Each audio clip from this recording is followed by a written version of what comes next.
Jain friends ನಮಸ್ತೆ. ನಿನ್ನೆ ತಾನೇ ಬೆಳಗಾವಿ ಅವರ ರಿಸಲ್ಟು ಅನೌನ್ಸ್ ಆಗಿದೆ.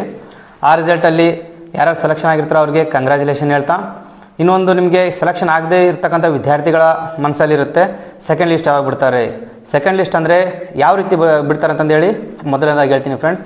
ಸೆಕೆಂಡ್ ಲಿಸ್ಟ್ ಅಂದರೆ ಈಗೇನು ಲಿಸ್ಟ್ ಬಿಟ್ಟಿರಲ್ಲ, ಈ ಲಿಸ್ಟಲ್ಲಿ ಯಾರಾದರೂ ಡಾಕ್ಯುಮೆಂಟಲ್ಲಿ ಹೊರಗಡೆ ಆಗೋರು ಮತ್ತು ಮೆಡಿಕಲ್ ಯಾರಾದರೂ ಹೊರಗಡೆ ಆದರೆ ಮತ್ತು ಯಾರಾದರೂ ಮನೇಲಿ ಪ್ರಾಬ್ಲಮ್ ಇದ್ದು ಯಾರಾದರೂ ಕಳಿಸಿಲ್ಲ ಅಂದರೆ ಅವರಿಗೆ ಅವರ ಒಂದು ಜಾಗಕ್ಕೆ ಏನು ನೆಕ್ಸ್ಟ್ ತುಂಬ್ತಾರಲ್ಲ ಅದು ನಿಮಗೆ ಸೆಕೆಂಡ್ ಲಿಸ್ಟ್ ಅಂತಂದು ಹೇಳ್ತಾರೆ ಫ್ರೆಂಡ್ಸ್. ಈ ಒಂದು ಈಗೇನು ಲಿಸ್ಟ್ ಬಿಟ್ಟಿದ್ರಲ್ಲ ಈ ವಿದ್ಯಾರ್ಥಿಗಳು ಡಾಕ್ಯುಮೆಂಟ್ರಿ ಎಲ್ಲ ಆದಮೇಲೆ ಅಲ್ಲೇನು ಖಾಲಿ ಜಾಗ ಇರುತ್ತಲ್ಲ ಆ ಜಾಗಕ್ಕೆ ನಿಮ್ಮನ್ನು ಸೆಕೆಂಡ್ ಲಿಸ್ಟ್ ಆಗಿ ತುಂಬ್ತಾರೆ. ಇನ್ನು ಒಂದು 20-25 ಡೇಸ್ ಆಗ್ಬೋದು ಫ್ರೆಂಡ್ಸ್. ಈಗ ಆಗದೇ ಇರ್ತಕ್ಕಂಥ ವಿದ್ಯಾರ್ಥಿಗಳಿಗೆ ಯಾವ ರೀತಿ ನಿಮಗೆ ಸೆಕೆಂಡ್ ಲಿಸ್ಟು ನಿಮ್ಗೆ ಗೊತ್ತಾಗುತ್ತೆ ಅಂದರೆ ನಿಮಗೆ ಜಿಮೇಲಿಗೆ ಮೆಸೇಜ್ ಬರುತ್ತೆ, ಜೊತೆಗೆ ನಿಮಗೆ ಕಾಲು ಮಾಡ್ತಾರೆ ಫ್ರೆಂಡ್ಸ್. ಕಾಲ್ ಮಾಡಿದ್ರೆ ನಿಮಗೆ ಕನ್ಫರ್ಮ್ ಆಗುತ್ತೆ ವಿತ್ತು ನೀವು ಜಿಮೇಲ್ನ ಡೈಲಿ ಚೆಕ್ ಮಾಡ್ಕೊತಾರೆ ಅಂತ ಹೇಳ್ತಾ, ವಿಡಿಯೋ ಇಷ್ಟ ಆದರೆ ಲೈಕ್ ಮಾಡಿ, ಫಾಲೋ ಮಾಡಿ. ಜೈ ಹಿಂದ್.